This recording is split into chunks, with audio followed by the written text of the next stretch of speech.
चलिए आज एक सफर पर निकलते हैं।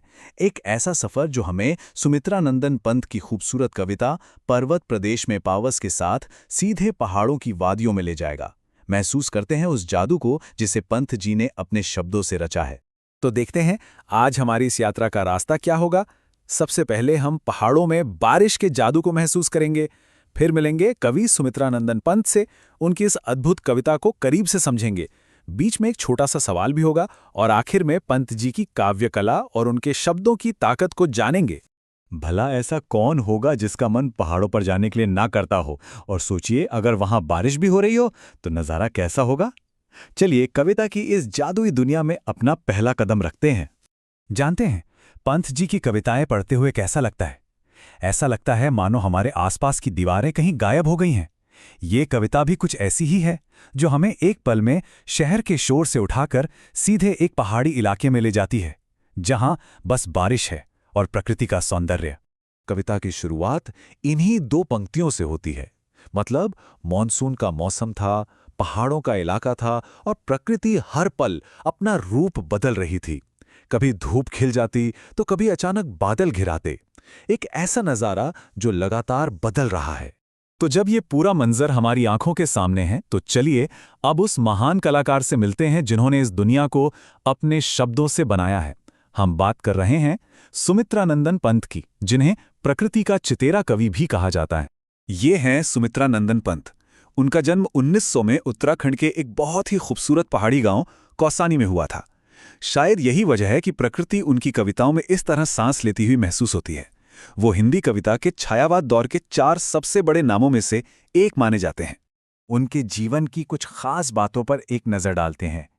सोचिए, सिर्फ 7 साल की उम्र में उन्हें स्कूल में कविता पाठ के लिए पुरस्कार मिला था और आगे चलकर उन्हें साहित्य अकादमी पुरस्कार, पद्म भूषण और हिंदी के पहले लेखक के तौर पर सबसे बड़ा सम्मान ज्ञानपीठ पुरस्कार भी मिला।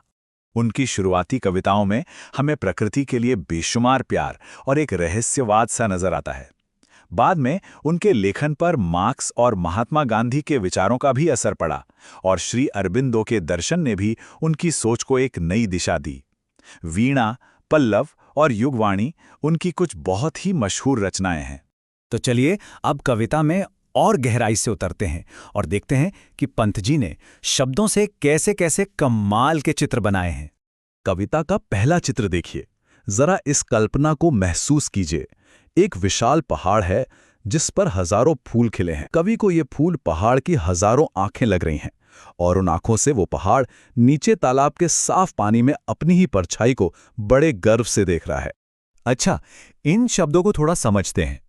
मेखलाकार का मतलब है करधनी की तरह गोल, मतलब पहाड़ की पूरी श्रृंखला। और सहस्रदृग सुमन यानी हजारों फूल जो आंखों का काम कर रहे हैं। तो असल में यहां पहाड़ कोई बेजान चीज नहीं, बल्कि एक जीता जागता प्राणी है जो अपनी ही खूबसूरती को निहार रहा है। अब इस तस्वीर में आवाज और हरकत भी आ जाती है। झाग से भरे हुए झरने झरझर की आवाज के साथ बह रहे हैं और ये आवाज ऐसी लग रही है मानो वो पहाड़ की शान में कोई गीत गा रहे हों।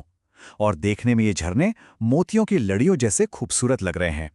यहां पंत जी का कमाल देखिए। एक ही चीज यानी झरने के लिए 2 तरह की तुलना की गई है।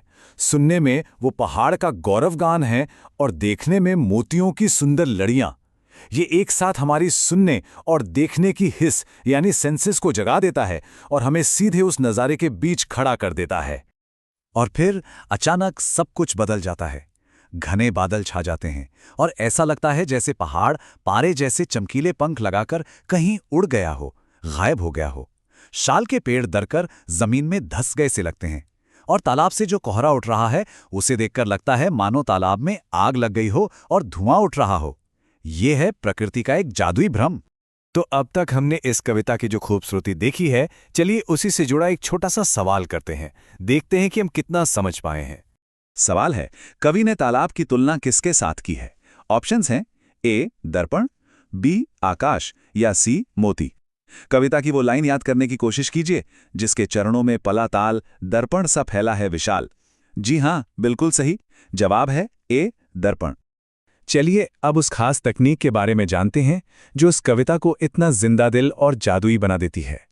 इस कविता में सबसे ज्यादा मानवीकरण अलंकार का इस्तेमाल हुआ है।